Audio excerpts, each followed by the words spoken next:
এই সদ্য শোলের মাছটা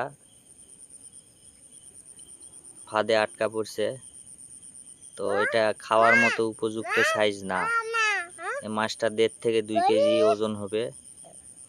তো একে ছেড়ে দিচ্ছি, যাও।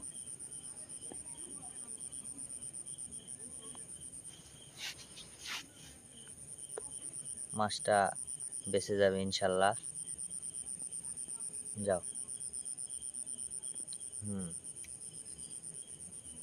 যেহেতু শোল মাছ, সে সারভাইভ করতে পারবে। পুঁটি, ছোট মাছ, চাল মাছ এগুলোর সাথে সে ধরা পড়ে গেছে, ছেড়ে দিলাম। রাতে কেউ মাছ শিকার করবেন না, রাতে মাছ ধরা খুব সহজ। এই যে দেখেন, এই মাছটাকে ইচ্ছে করলে ধরা যাবে এই মাছগুলোকে, কিন্তু কেউ রাতে কখনোই কোনো ফাঁদ দিয়েও ধরবেন না। এই যে দেখেন কত বড় মাছ, এই মাছটাকে ইচ্ছে করলে ধরা যাবে।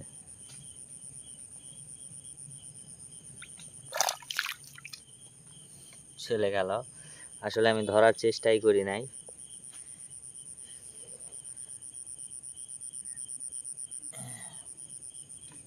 বিলের পাশে বাড়ি হলে মাছের অভাব হয় না, সব দেশি মাছ।